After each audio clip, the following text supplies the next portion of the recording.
Hey y'all, Coldfire here, bringing the latest Crossout news. Before we get to the confirmed leaks, let's take a look at the latest 10.100 mass testing patch notes. The first thing they confirm is the New Year's event called Snowstorm, and apparently this time we'll have to escort the truck full of presents and fight off Grunch henchmen. We probably will have a boss fight at some point that we'll have to fight Grunch. I don't know, we'll have to wait and see. And this is kind of cool because the map is going to be the Dead Highway, however it will be covered with snow. It's pretty neat. If you end at top 100, you get some special rewards, and also if you end up at top 1000, you get another unique rewards. Even if you don't plan to play on these events, they are very helpful to have an estimate of how many active players Crossout actually have right now. So we can easily compare the numbers of this event from the last year's event and have a better metric of the game health. There's also going to be an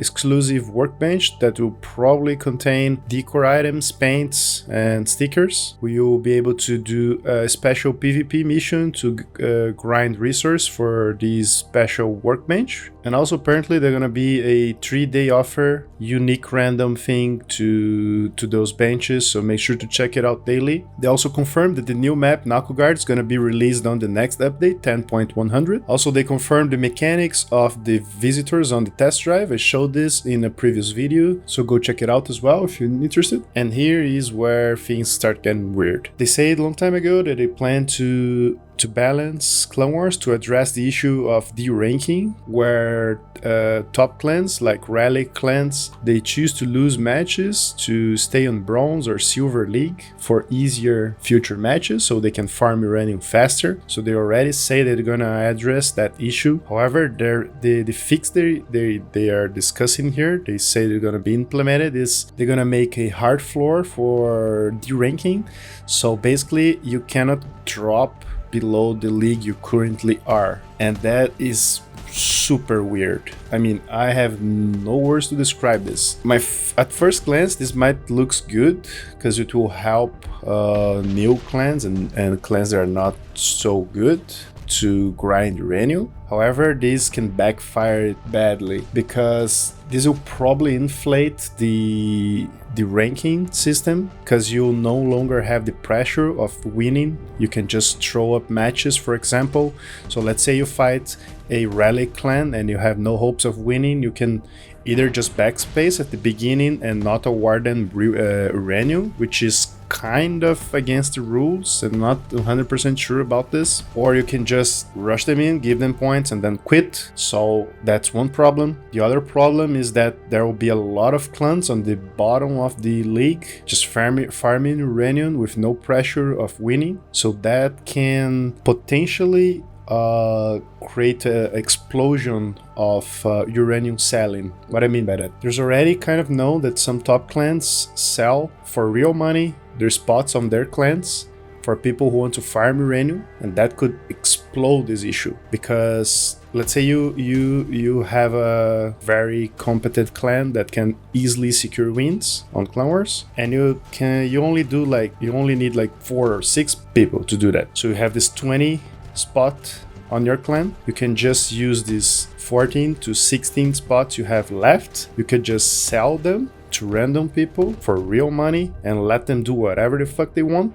And your clan are not going to be penalized by that. Because even if they lose 10 matches and won a single one, they'll be making uranium, you'll be making real money, and your clan are going to be sitting exactly where it is. By all means, I'm not saying this is an easy problem to fix. I personally have no idea what to do to fix Clan Wars in a comprehensive way. However, I strongly doubt this is the right way to do it. Maybe I'm wrong, only time will tell. Leave in the comments what you think about this proposed change and let's discuss it. Also make sure to leave your feedback on the official channels so devs can listen. For new parts, as I said on an earlier video, go check it out. They confirming now that the Knight Riders parts Harpy, Photon Bastion, Protector, Pulsar, and Arbiter are gonna be craftable on factional benches. I covered this in a previous video and I showed all the recipes for those new parts. But if you didn't watch this video, short story is if you craft them on Knight Riders, you're definitely gonna lose some money on that. So go check my video if you're interested in that, and let's get to the next thing. Alright, Goliath tracks, they rolled back the changes they implemented the last update on the test server. Back there, they changed the turning speed of the tracks. Now they scrapped that idea, and I think that's a good thing, and they did a small step on the right direction. They are increasing the durability, because right now tracks are completely useless on higher power score. They increased the tonnage, which also is a good thing, and increased the power score from 450 to 750. That's a step in the right direction. However, I think this buff to durability and tonnage is nowhere near the nerf on power score. The power score for Goliath should be way higher, like legendary level higher, maybe 1500, maybe even 2000 power score, because the main issue of Goliath is seal clubbing, bear cabins, 2 Goliath, and some relic weapons, maybe porcupines, and you can like stump people on 6 to 7k power score, and 300 increase in power score is not even near to fix that. So to be seen, I really hope they increase the power score much more before this go live. Also, they are confirming the changes for invisibility modules. However, they split this on 2 ways. So the Mark 1 chameleons is gonna have a huge nerf, and the Chameleons Mark II are gonna have a mild nerf. I sadly don't have time to test this because I'm going to the Comic-Con, São Paulo Comic-Con later tonight. Wish me luck there. I might be doing some content from there, some recordings. Leave in a comment if you want to see some sneak peeks of São Paulo Comic-Con. So sorry, I don't have time to test this, but if this is anywhere near what I tested on my previous video, that means that most melee combat on Clone Wars level is completely dead.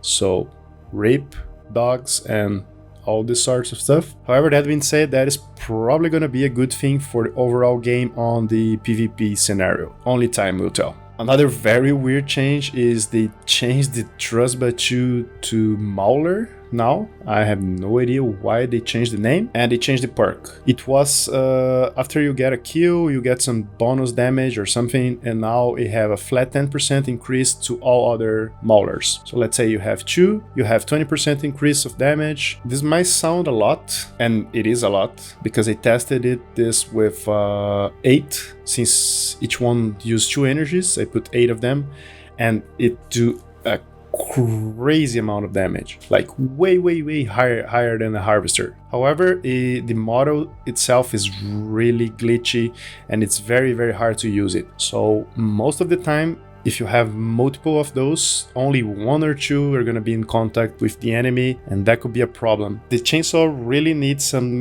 model penetration in order for them to be viable, but I don't know, maybe you guys can find a way for this to work. I just couldn't.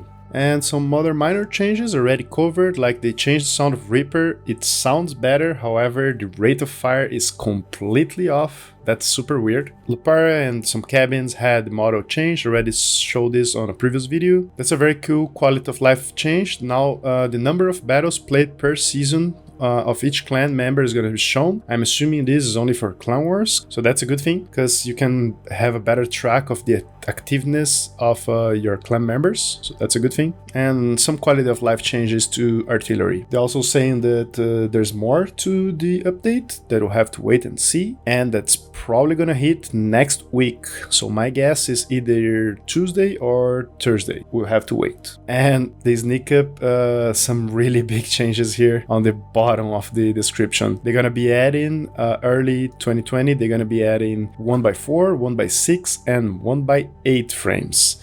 It's not gonna be meta changing on anything like that, but it's gonna be open. It's gonna open so many different possibilities, especially for art builds. So I can't wait for those. If you want to check those changes by yourself, there's a description on the forum how to download and activate the test server launcher. So I strongly advise you to go check it out for yourself. And now finally, let's go to the leaks. Alright, so out of nowhere, they posted this on the forums, Crossout Friday News. It's a bunch of lore text like stories, whatever, but this picture really catches your attention. So yes, finally they confirmed we're gonna have a new wheeled movement part, that it's a mixture of legs and wheels.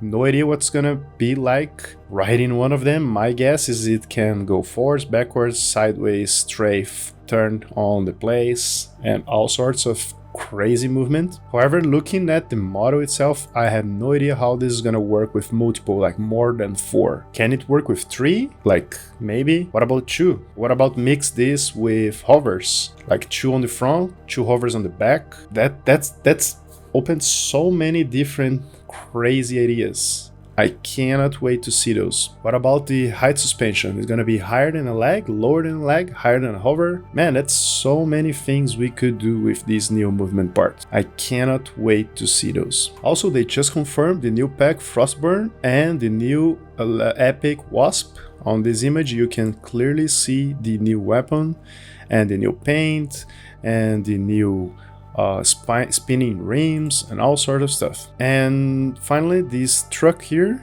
which gonna be the brawl event, see that it features a hinge contact thingy.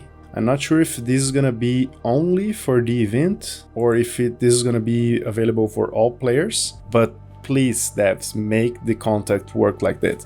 Maybe change the mode from rigid to flexible or something, but please make this happen. We definitely could make some crazy builds with this type of contact. And that'll be all for this video. I hope you liked, and in case you did, don't forget to subscribe to the channel for more, and I see you next time.